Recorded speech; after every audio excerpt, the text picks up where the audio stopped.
Hello everyone. आज हम polity का दूसरा लेक्चर जो है शुरू करने जा रहे हैं। ये कल हमने 1773 से और 1857 तक यहाँ तक हम पढ़ चुके थे। जितने भी इसमें एक्ट आए थे, रेगुलेटिंग चार्टर एक्ट जितने भी थे वो सब हम पढ़ चुके थे।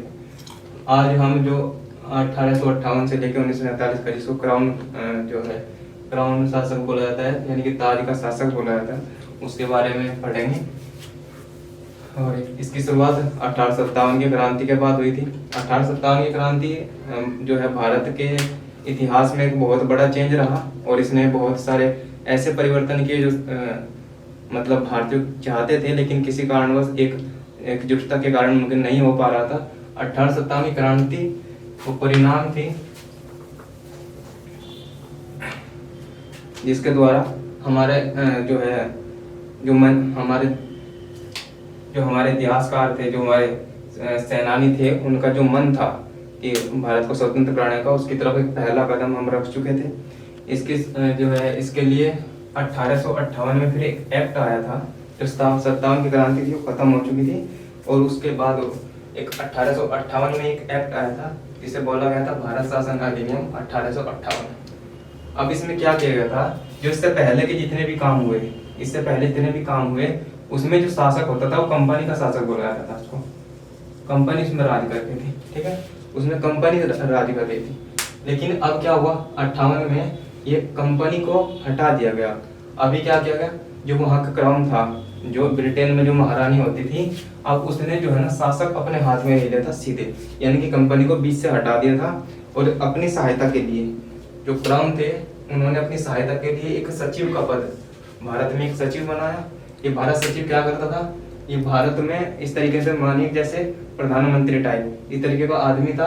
ये क्राउन को, जो वहाँ के ताज थे, उन्हें जानकारी देता था कि भारत में क्या क्या एक्टिविटी हो रही है, ठीक है। यानी कि अब कंपनी बिल्कुल समाप्त कर दी गई थी, उसका राज समाप्त कर दिया गया था। कंपनी कार्य कर रही थी पर उसका राज समाप्त कर दिया गया। तो भारत शासन अधिनियम 1858 में कुछ मुख्य बात ये है कि जो गवर्नर जनरल का पद था, पहले गवर्नर जनरल का पद था, उस गवर्नर जनरल के पद को समाप्त करके अब वायसराय बना दिया गया। उसका नाम बदला गया और कुछ भी नहीं, वायसराय बना दिया गया। और भारत के प्रथम वायसराय जो थे लॉर्ड कैनिंग थे।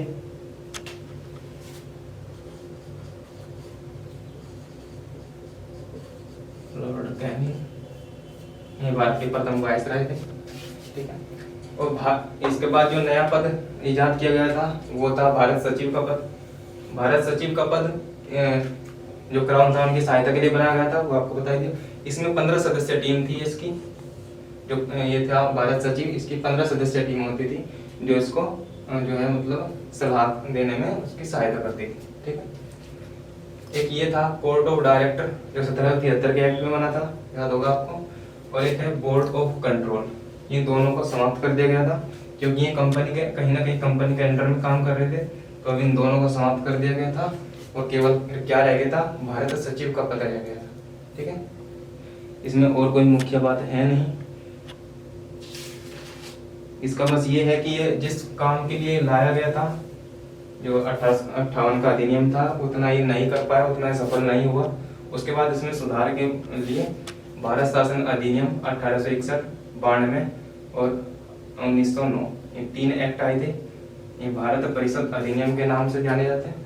इसका पहला एक्ट पढ़ेंगे हम, भारत शासन अधिनियम 1861। इसमें क्या किया गया था, जो ये आए थे ना भारत परिषद अधिनियम के जो एक्ट आए थे, इसमें ये आया था कि ये जो है भारतीयों का योगदान अब लेना अनिवार्य इन्होंने कर लिया था कि हम भारतीयों को भी अपनी जो है समिति, अपनी सलाह कुछ भी जो है उसमें कहीं ना कहीं भारतीय का योगदान भी लेंगे। कि अगर हम कोई कमेटी बना रहे हैं उसमें 10 सदस्य हैं तो कम से कम 1 या 2 भारतीय भी हों, जिससे कि भारतीय को प्रतिनिधित्व बना रहे।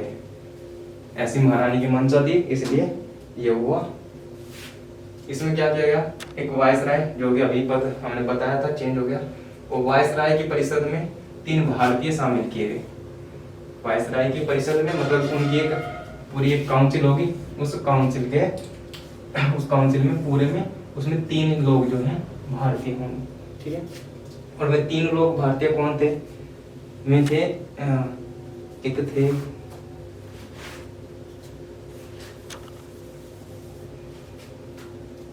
पटियाला के महाराजा,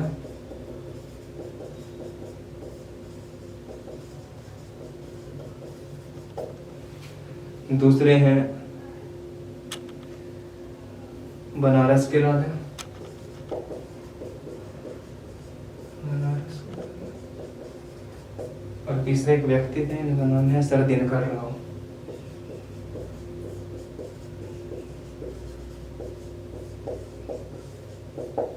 ये 3 लोग थे जो वायसराय की परिषद थी उसमें शामिल किए गए, 3 भारतीय। पटियाला के महाराजा थे, उसमें बनारस के राजा थे और सर दिनकर राव थे।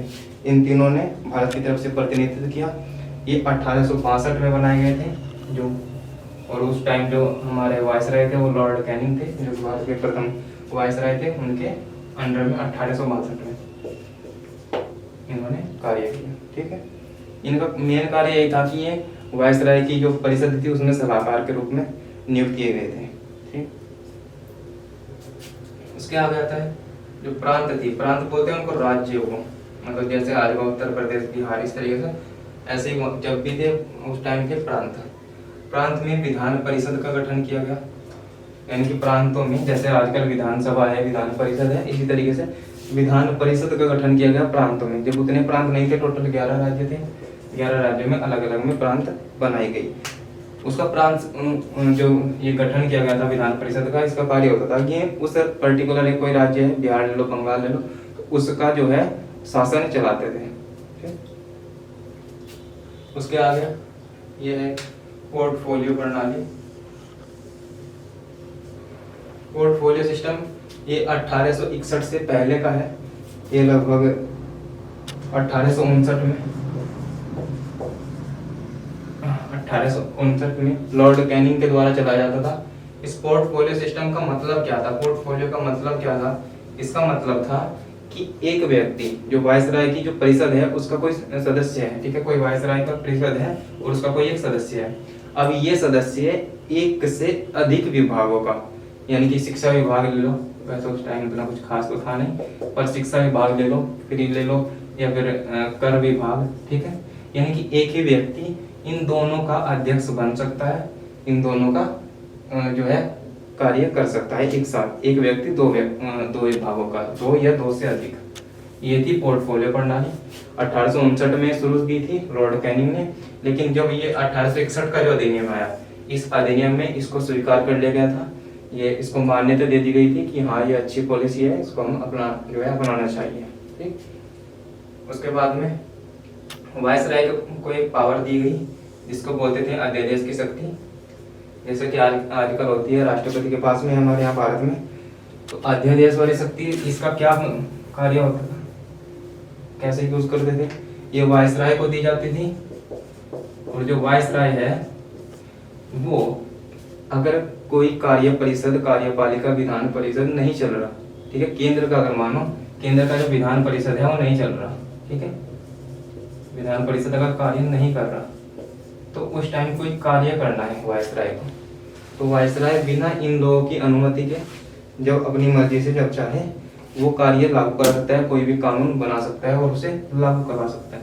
लेकिन इसमें शर्त क्या थी कि वायसराय ने अगर कोई भी कानून बनाया तो वो केवल 6 माह के लिए, 6 मंथ, 6 माह के लिए ही वो लागू होगा, उसके बाद वो खुद ब खुद समाप्त हो जाएगा। अगर उसे कानून बनाना थे तो फिर जो है वहाँ की जो उसकी केंद्रीय विधान परिषद है उसके साथ में उसको जो है जो विधान परिषद है उसके साथ में जो उनके सदस्यों के साथ में है बैठक करके उसको पास कराना पड़ेगा। जिस तरीके से अब होता है लोकसभा में, राज्यसभा में अगर कोई अध्यादेश जारी कर दिया तो 6 माह के भीतर, अभी भी इस टाइम पे भी टाइम पीरियड इतना ही है, 6 माह के भीतर आपको लोकसभा और राज्यसभा की मीटिंग जो है होगी, तो उसमें उसको पास करवाना जरूरी है। अगर पास नहीं हो पाया किसी कारण से तो वो अपने आप ही 6 महीने के बाद समाप्त हो जाएगा।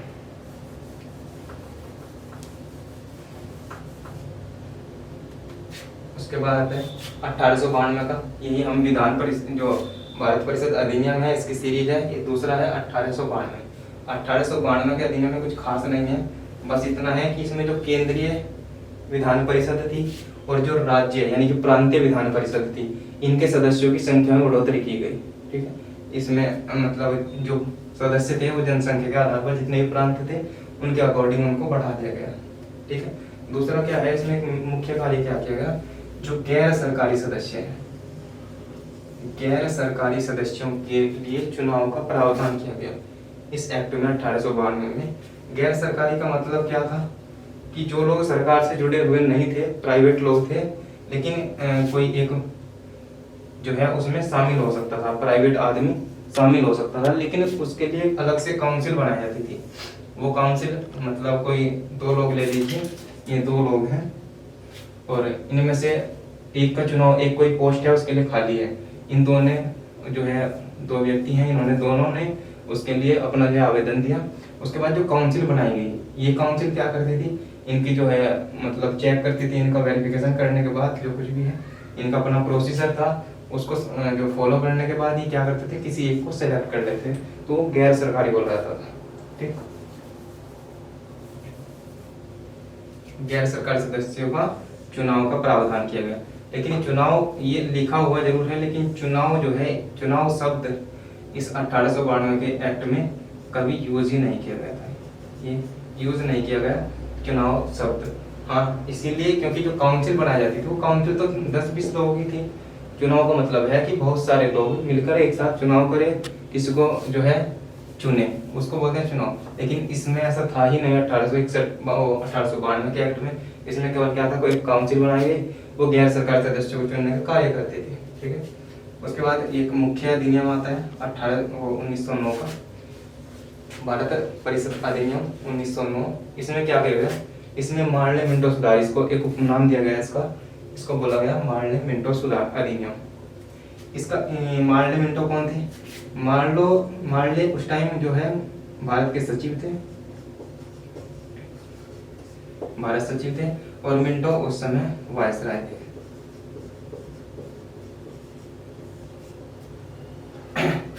उन दोनों के नाम पर इसका नाम रखा गया। ठीक है, इसमें क्या किया गया, इसमें जो केंद्रीय विधान परिषद थी, केंद्रीय विधान परिषद, इसमें सबसे पहले 15 सदस्य हुआ करते थे। जो सचिव है ना, सचिव थे, इसमें 15 सदस्य हुआ करते थे, एक अध्यक्ष, 15 अन्य सदस्य। अब इन केंद्रीय विधान परिषद के सदस्यों की संख्या बढ़ाई गई और बढ़ाकर कितनी कर दी गई, 60 कर दी गई। क्वेश्चन अगर बनेगा केंद्रीय विधान परिषद में सदस्यों की संख्या कब बढ़ाई गई, तो 1909 में, और कितनी बढ़ाई गई, तो 16 थी, 16 से बढ़ाकर कितनी कर दी, 60 कर दी गई थी। ठीक, दूसरा क्या है कि प्रांतीय विधानसभाओं में भी इनकी जो है संख्या बढ़ाई गई, लेकिन प्रांतों में क्या था, अलग अलग प्रांत की अलग अलग जनसंख्या थी। इस वाले प्रांत की अलग जनसंख्या है, इसकी अलग है, इसकी कम है, इसकी ज्यादा है, तो उनमें जो सदस्य संख्या थी वो अलग अलग थी, किसी की निश्चित नहीं थी। ये हो गया। और इसमें एक मुख्य बात क्या थी कि जो केंद्रीय विधान परिषद है, केंद्रीय विधान परिषद में ये, क्योंकि जो 1892 का एक्ट आया था, इसमें क्या था कि गैर सरकारी सदस्यों को आप चुन सकते हैं, उनको ले सकते हैं। तो इसमें क्या किया गया, जो 1909 का था एक्ट, इसमें केंद्रीय विधान परिषद में सदस्य बढ़ाए गए, 60 हो गए, 60 कर दिए गए। लेकिन इसमें गैर सरकारी सदस्यों के लिए संख्या सुनिश्चित कर दी गई कि क्या किया गया कि 60 में से अधिकतम लोग, यानी कि 30 से कम ही जो है गैर सरकारी सदस्य हो सकते हैं, मतलब 29, इससे नीचे ही, इससे कम होंगे, इससे अधिक नहीं हो सकते। क्यों? क्योंकि वही है, फिर अगर उनमें गैर सरकारी सदस्यों की संख्या ज्यादा हो जाएगी तो वे अपनी मनमर्जी करेंगे और सरकार को कुछ बस ही नहीं रहेगा। तो इसलिए इन्होंने सुनिश्चित किया कि उनका जो है बहुमत नहीं होना चाहिए, यानी कि 50% से उनका कम ही होना चाहिए नंबर। ठीक है, और प्रांतों में क्या किया गया, प्रांतों में इसको ज्यादा वो नहीं किया गया। प्रांतों में क्या किया गया, जो प्रांतीय विधान परिषद थी उसमें सदस्यों की संख्या बढ़ाई, इसमें पर कोई शर्त नहीं थी कि गैर सरकारी सदस्य जो हैं उनको, उनकी जो बहुमत है वो हो भी सकता है, उसमें कोई दिक्कत नहीं थी कि बहुमत हो भी सकता है। ठीक है, उसमें इस तरीके की कोई शर्त नहीं थी जैसे केंद्र में थी। केंद्र में क्या कहा गया था कि जो विधान परिषद है उनके सदस्यों की संख्या, जो गैर सरकारी सदस्य हैं उनकी संख्या 50% से अधिक नहीं होनी चाहिए। उससे आगे कार्यपालिका परिषद, कार्यपालिका परिषद में प्रथम बार किसी भारतीय की नियुक्ति की गई। जो वायसराय थे, वायसराय की कार्यपालिका में, कार्यपालिका मतलब होता है जो कार्य कराती है, मतलब एक होता है विधान परिषद, जैसे हमने अभी पढ़ा, एक तो है विधान परिषद, पढ़ा ना हमने कि वायसराय की विधान परिषद, और एक है कार्यपालिका। अंतर क्या है इनमें? विधान परिषद का कार्य होता है कानून को बनाना। जैसे कोई कानून है, जैसे हमारी लोकसभा है, राज्यसभा है, उसमें जो लोग बैठे हुए हैं उनको बोलेंगे विधान परिषद के सदस्य। ठीक है, आज के हिसाब से अगर सोचो तो ये सदस्य तो हो गए, ये तो मेन लोग हैं जो चुने हुए हैं, जनता द्वारा कहीं ना कहीं चुने जाते हैं। कहीं ना कहीं इनका कार्य क्या है, केवल कि रूल बनाना, केवल ये नियम बनाएंगे, उसको फॉलो करवाने का कार्य। हमारे जितने भी सरकारी कर्मचारी है, पुलिस है ना, इस तरीके के जितने भी कर्मचारी जो किसी भी कानून को फॉलो करवाने में हेल्प करते हैं, उनको बोलते हैं कार्यपालिका के सदस्य। ठीक है ना। कार्यपालिका का मतलब क्या हुआ कि ये कार्य को करवाते हैं, और विधान परिषद या विधानसभा के सदस्य का मतलब हुआ कि ये विधान का मतलब विधि, जो शब्द है ना उसी से बना है ये विधान। विधि का मतलब क्या हुआ, कानून। ये कानून बनाने का कार्य इनका है, विधान परिषद के सदस्यों का। ठीक है। कार्यपालिका के जो परिषद थी, वायसराय की कार्य परिषद, सेंटर की मतलब जो केंद्रीय, उसमें प्रथम बार किसी भारतीय को नियुक्त किया गया, और सत्येंद्र प्रसाद सिन्हा उनका नाम था। सत्येंद्र प्रसाद सिन्हा, ये पूछ लिया जाता है। सत्येंद्र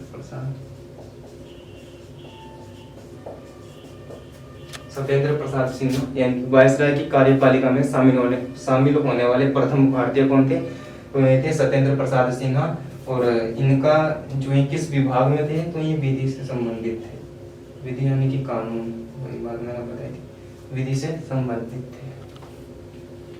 ठीक है। उसके बाद इस जो एक्ट था 1909, इसकी सबसे बेकार बात जो कि जाननी पड़ेगी हमें, मजबूरी है, इसमें क्या किया गया कि सांप्रदायिक निर्वाचन, सांप्रदायिक चुनाव को जो है पेश किया गया इसके द्वारा। पहली बार भारत में सांप्रदायिक चुनाव लाने वाला कोई एक्ट था तो 1909 का, जिसे मार्लियामेंटो सुधार बोला जाता है। 1909 का वो एक्ट था जिसमें सांप्रदायिक चुनाव को मंजूरी दी गई कि हाँ ऐसा होना चाहिए, जिसे व्यवस्था किया गया। इस सांप्रदायिक चुनाव में क्या किया गया कि जो मुस्लिम लोग थे उनके लिए अलग से चुनाव, पृथक चुनाव का अलग से चुनाव कराने की मांग की गई थी। उसको मान लिया गया था कि मुस्लिमों के लिए अलग से चुनाव होना चाहिए। इसे ये सबसे बुरा जो है इस एक्ट में कार्य किया गया, क्योंकि इसी के द्वारा फिर आगे चल के लोगों के बीच में भेदभाव उत्पन्न होने लगे, और इससे भारत जो अखंड भारत था वो धीरे धीरे टूटने की ओर चला गया था।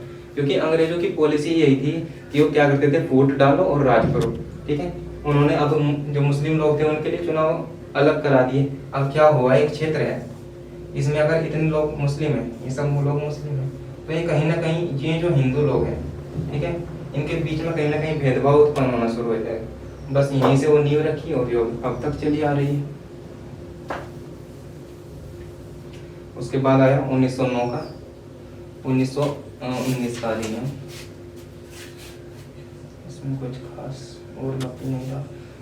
1919 का अधिनियम आया। ठीक है। इसको बोला जाता है मार्टिन चेम्सफोर्ड सुधार। एक फिर वही जो मार्टिन थे वे सचिव थे भारत के, भारत सचिव, और जो चेम्सफोर्ड थे ये उस टाइम वायसराय थे। और इसमें एक क्वेश्चन और है कि जो सांप्रदायिक चुनाव है, सांप्रदायिक निर्वाचन, उसका जनक किसे माना जाता है? तो सांप्रदायिक निर्वाचन ये चुनाव का जनक जिसे माना जाता है उनका नाम है मिंटो। मिंटो उस टाइम भारत के वायसराय थे और इन्होंने इसका जन्म दिया, तो इसको बोला जाता है मिंटो किसका जनक, सांप्रदायिक चुनाव का जनक। अब 1919 का मार्टिन चेम्सफोर्ड सुधार। इसमें क्या था, ये मार्टिन हमारे सचिव थे उस टाइम और चेम्सफोर्ड भारत के वायसराय थे। इसमें क्या किया गया कि जो केंद्रीय विधान परिषद थी और जो प्रांतीय विधान परिषद थी, इनमें कार्यों का बंटवारा कर दिया गया। मतलब कि कर कौन लेगा, या राज्य का जो टैक्स है वो अलग से कौन लेगा, सीमा शुल्क कौन लेगा, इस तरीके के जो कार्य थे उनका विभाजन किया गया कि केंद्र कौन से कार्य देखेगा और राज्य यानी कि प्रांत कौन से कार्य देखेंगे। विषयों को पृथक किया गया, अलग किया गया, एक बात हो गई। दूसरा क्या था, जो प्रांतीय विषय थे इनको भी बांटा गया। प्रांतीय विषय को भी दो भागों में बांटा गया। एक था हस्तांतरित विषय और एक था आरक्षित विषय। अब इनका मतलब क्या है? हस्तांतरित विषय उसको बोलते हैं जब गवर्नर, हर जो प्रांत थी हर प्रांत का अपना अलग अलग एक गवर्नर होता था। जैसे इस टाइम पे कि राज्यपाल अलग अलग है ना, हर राज्य का राज्यपाल एक है, ठीक है। उसी तरीके से उस टाइम क्या था कि हर राज्य में गवर्नर होता था, और गवर्नर जो है उस पर्टिकुलर किसी भी राज्य के लिए कानून बनाता था। तो अब क्या किया गया, जो हस्तांतरित विषय थे, ये राज्य के विषय है, प्रांत के विषय है, इसमें क्या किया गया कि जो गवर्नर है वो वहां की विधान परिषद के साथ में, उस राज्य की विधान परिषद के साथ में मिलकर अगर कोई कानून बना रहा है विधान परिषद के साथ में, तो उसको बोलते थे हस्तांतरित विषय पर कानून, हस्तांतरित विषय। लेकिन अगर वही व्यक्ति, वही गवर्नर कार्यपालिका के लोगों के साथ में, मैंने अंतर बताया था, कार्यपालिका के लोगों के साथ में मिलके कोई कानून बना रहा है तो उसको बोलते थे आरक्षित विषय, ठीक है, इस तरीके से। और ये हो गया हस्तांतरित और आरक्षित विषय, ठीक है। उसके बाद जो है केंद्र में 1919 का एक अधिनियम था जब केंद्र में द्विसदनीय व्यवस्था लागू की गई, यानी कि 2 सदन बनाए गए। इससे पहले क्या था, केवल एक था कि वायसराय की विधान परिषद होगी, उसमें कोई अलग से वो नहीं था। फिर 2 सदन बनाए गए जो आज के टाइम में लोकसभा है और आपकी राज्यसभा है। ये द्विसदनीय व्यवस्था कब शुरू की गई? 1919 के एक्ट के द्वारा प्रत्यक्ष चुनाव। इसमें क्या किया गया कि लगभग मुश्किल से पूरी जनता के लगभग 5 से 7% लोगों को ही इसमें चुनाव की अनुमति दी गई। इसमें किस आधार पर चुनाव करवाया गया? इस आधार पर मताधिकार का जो है दिया गया, मत डालने का अधिकार। उसमें क्या था कि आप ये तो शिक्षा के आधार पर जो अधिक शिक्षित लोग थे उनको, ये तो टैक्स अधिक देते थे, कर अधिक देते थे उन लोगों को, या फिर जो सेवा में थे, मतलब कहीं ना कहीं कंपनी के साथ में जुड़े हुए लोग थे जो भारतीय थे, उनको ही अधिकार दिया गया। ये नहीं था कि सभी लोगों को। शिक्षा के आधार पर या कर टैक्स जो अधिक पे कर रहा है या उनकी धन संपदा के आधार पर जो जितना अमीर है उन लोगों को टैक्स दिया जाएगा, ठीक है। पहला ये।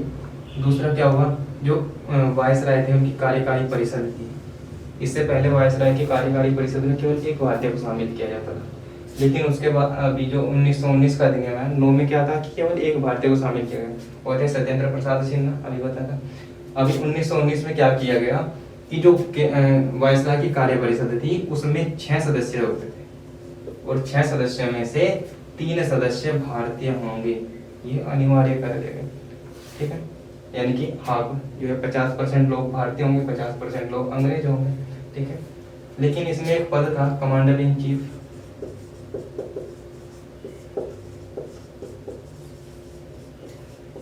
ये पद कोई भारतीय ग्रहण नहीं कर सकता। फाउंडेशन के साथ में ये क्या क्या कहा गया कि इसमें कोई जो कमांडर इन चीफ का पद है इसे कोई भारतीय नहीं ले सकता, ये केवल एक अंग्रेजी लेगा। यानी कि जो शेष 5 पद है उसमें से 3 भारतीयों के होंगे, ठीक है। इसमें जो सांप्रदायिक चुनाव 1909 में बढ़ाया था उसमें केवल मुस्लिम लोग थे। अभी मुस्लिमों को बढ़ाकर अभी इसमें और जातियां डाल दी, उसमें सिख डाल दिए गए, ईसाई डाल दिए गए और यूरोपियों को डाल दिया, क्योंकि इससे ना अंग्रेजों को फायदा हो रहा था। क्या है कि एक समुदाय होगा, एक मतलब एक कोई क्षेत्र है उसमें एक जाति है और कोई थोड़ा जाति के लोग हैं, मतलब ये पूरा क्षेत्र है, इसमें अगर इतने में एक अलग जाति रहती है और इसमें अलग एक जाति रहती है तो इसके बीच में भेदभाव उत्पन्न करने का बड़ा आसान तरीका है। आसान तरीका क्या है, इन लोगों को इम्पोर्टेंस देना शुरू कर दो कि हाँ ये है ना, तो ये धीरे धीरे क्या होगा, इनसे गणना करने लगेंगे, तो इससे क्या होगा कि लोगों के बीच भेदभाव उत्पन्न होगा। यही नीति थी 1909 में पहला स्टेप उठाया। अब इसका रेस्पॉन्स अच्छा मिला उन लोगों को, तो उन्होंने इसको बढ़ाकर क्या किया गया, फिर सिख थे, ईसाई थे, यूरोपियों के लिए फिर और चुनाव अलग अलग कर दिए। उसके बाद 1935 का अधिनियम आया था, 1935 में और ज्यादा इन लोगों को बढ़ा दिया गया, फिर दलितों के लिए अलग से किया गया, फिर मजदूरों के लिए अलग से किया, इस तरीके से। फिर 1919 के अधिनियम में एक नया पद सृजित किया गया, वो था उच्चायुक्त का पद।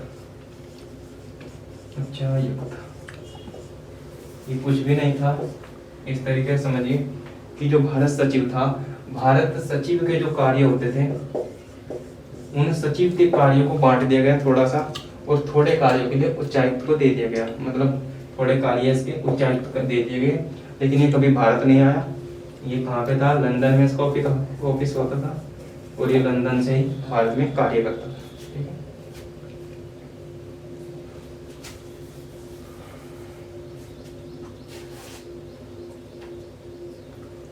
इससे आगे एक पॉइंट है, ये 1926 केंद्रीय लोक सेवा आयोग का गठन किया गया 1919 के अधिनियम के द्वारा। ये ठीक है, केंद्रीय लोक सेवा आयोग का प्रथम बार गठित किया गया, ये 1919 के अधिनियम के द्वारा गठित किया गया था। और इसके द्वारा प्रांतीय व जो राज्य थे एक अधिकार दिया गया भारतीयों को, जो केंद्रीय विधान परिषद थी और राज्य विधान परिषद थी, उनके सदस्यों को बजट पर बहस करने का अधिकार दिया गया। और राज्य और केंद्र का प्रथम बार, ये पहला टाइम था जब केंद्र और राज्य के जो बजट था उसको अलग अलग किया गया, यानी कि हर राज्य अपना बजट बना सकता है और हर राज्य का अपना अलग से एक बजट होगा। ठीक है, उसके बाद अब हम पढ़ेंगे 1935 का अधिनियम, भारत शासन अधिनियम 1935। इसके कुछ मुख्य बात में है कि इसमें सांप्रदायिक चुनाव को बढ़ा दिया गया, इसमें दलितों के लिए, फिर महिलाओं के लिए और मजदूरों के लिए चुनाव बढ़ा दिया गया। लेकिन इसमें साथ ही साथ क्या किया गया कि जो मजदूर वर्ग जो मताधिकार का प्रयोग अधिकार है वो अधिकांश लोगों को, मतलब पहले तो 3 से 5% लोगों को दिया जाता था, अब बढ़ाकर उसको 10% कर दिया गया, यानी कि भारत की कुल जनसंख्या का 10% लोग। लेकिन वही है, उसमें गरीब लोग नहीं थे, वही जो शिक्षित लोग थे, जो टैक्स अधिक देते थे, धन संपदा वाले लोग थे, अमीर लोग थे, उन्हीं को ही अधिकार दिया गया।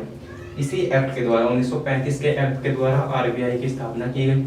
सभी को पता होगा, इसका हेडक्वार्टर आपको पता ही होगा, इस वक्त मुंबई में है। ठीक है, और जो आरबीआई के गवर्नर थे सीडी देशमुख, इसके पहले गवर्नर थे स्वतंत्र भारत के सीडी देशमुख।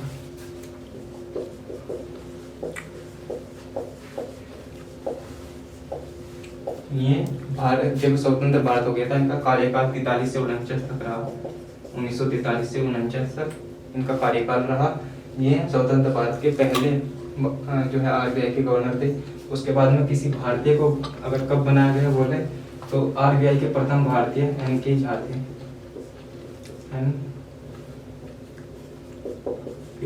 झा प्रथम भारतीय थे जो आरबीआई के गवर्नर बनाए गए। ठीक है, उसके बाद में पहले क्या किया गया 1919 में कि केंद्रीय जो है लोक सेवा आयोग गठित किया गया।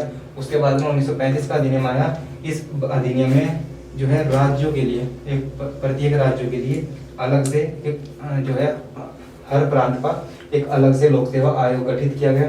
ठीक है, और इसमें एक न्यायालय भी बनाया गया जो दिल्ली में है। आज जो सुप्रीम कोर्ट है वही 1935 के अधिनियम के द्वारा ही 1937 में एक संघीय न्यायालय की स्थापना की गई।